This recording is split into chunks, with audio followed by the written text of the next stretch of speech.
Ryan's going to open this conversation on behalf of us. Thank you. Look, we agree on the problem here, and the problem is health inflation is driving us off of a fiscal cliff.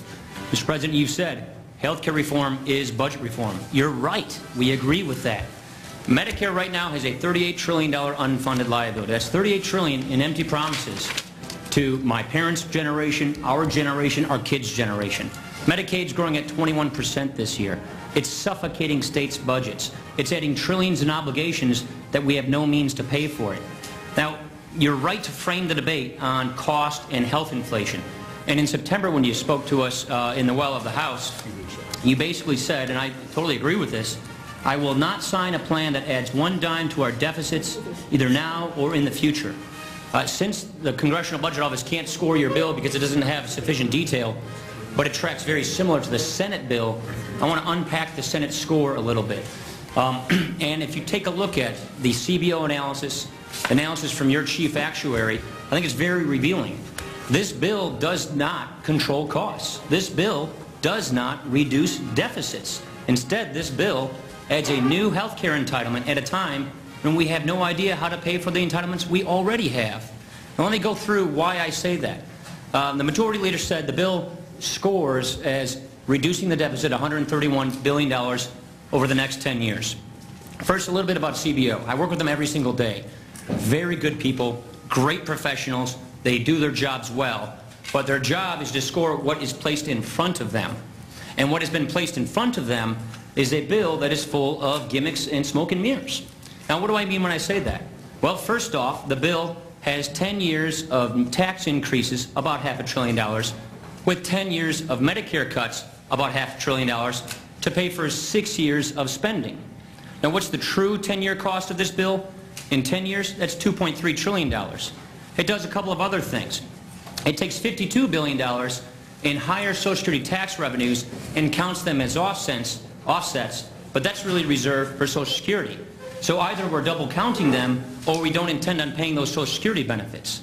It takes $72 billion and claims money from the Class Act. That's the long-term care insurance program. It takes the money from premiums that are designed for that benefit and instead counts them as offsets. The Senate Budget Committee chairman said that this is a Ponzi scheme that would make Bernie Madoff proud. Now, when you take a look at the Medicare cuts, what this bill essentially does, it treats Medicare like a piggy bank. It raids $500 billion out of Medicare, not to shore up Medicare solvency, but to spend on this new government program. Now, when you take a look at what this does is, according to the chief actuary of Medicare, he's saying as much as 20% of Medicare's providers will either go out of business or will have to stop seeing Medicare beneficiaries. Millions of seniors who have chosen Medicare Advantage will lose the coverage that they now enjoy. You can't say that you're using this money to either extend Medicare solvency and also offset the cost of this new program. That's double counting. And so when you take a look at all of this, when you strip out the double counting and what I would call these gimmicks, the full 10-year cost of this bill has a $460 billion deficit. The second 10-year cost of this bill has a $1.4 trillion deficit. And I think probably the most cynical gimmick in this bill is something that we all probably agree on. We don't think we should cut doctors 21% next year.